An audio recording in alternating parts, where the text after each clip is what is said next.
The phone vibrated on the marble counter while I was pouring wine in a house that didn't echo my name yet. "If you want to join Thanksgiving, come wash the dishes." My daughter-in-law's voice cracked through the speaker like a whip. I looked out through floor-to-ceiling glass. Snow folded itself gently over the Swiss Valley below my villa, white, silent, expensive. I smiled without warmth. "Enjoy," I said, and ended the call. The wine tasted clean, controlled, unlike my past. Minutes later, my phone began to ring again, and again, and again. 71 missed calls by midnight. I didn't answer a single one. I already knew what they had seen. The photos, the terrace, the fire-lit living room, the life she said I'd never survive without her. Funny how power panics when it realizes it's no longer holding the leash. I leaned back in the chair, listening to the silence she had demanded for years, and finally received. She used to call ambition a virtue. She said love was flexible, marriage was adjustable, but power was permanent. The promotion came with a champagne bottle and a new tone in her voice, sharper, colder, directive. She stopped asking. She started instructing. "Follow me," she said. Cities changed, schedules bent. My career shrank quietly so hers could breathe. She didn't cheat with another man. That would have been simple.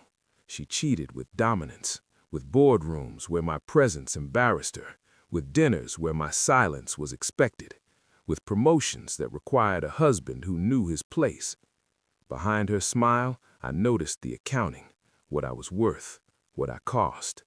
When I hesitated, when I asked when we stopped being a team, she looked at me the way executives look at outdated equipment, replaceable. That was the moment something in me didn't break. It calcified. I didn't argue. I didn't protest. I didn't plead. I observed. I noticed how decisions were made without me, then announced like favors. How my opinions were acknowledged, then ignored. How affection became transactional. I watched her rehearse authority in the mirror, watched her correct my posture in public, watched her correct my tone in private.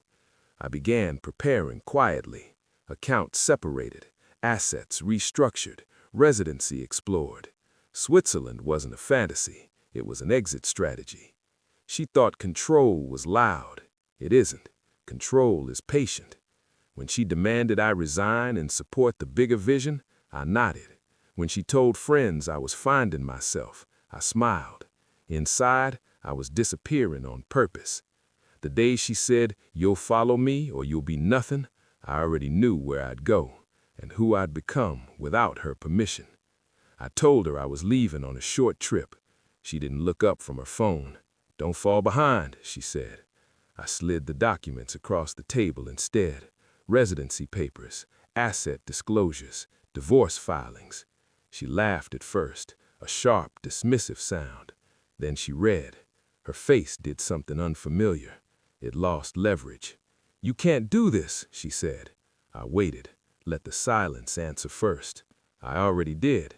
She demanded explanations, accusations, promises to change. I gave her none. I had learned from her, never negotiate from weakness. She tried to regain control the only way she knew how, by commanding, by shaming, by calling me ungrateful. I stood, adjusted my coat. "You loved power," I said calmly, "so I left you alone with it." Her voice cracked. "You'll come back." I shook my head. "You needed someone beneath you. I needed air." The final move wasn't cruel. It was exact. I left without spectacle, without arguments, without explanations she could rewrite. And I took something she never saw as shared: freedom. Now she calls. Her family calls. Her pride bleeds through voice wails. She has the title, the salary, the empty apartment where obedience used to sit across from her at dinner. I have mornings without instructions, silence that doesn't judge, a view that doesn't ask me to shrink. Power didn't abandon her. It stayed, and it kept exactly what it always does. Nothing warm, nothing loyal, just her reflection, finally answering to itself.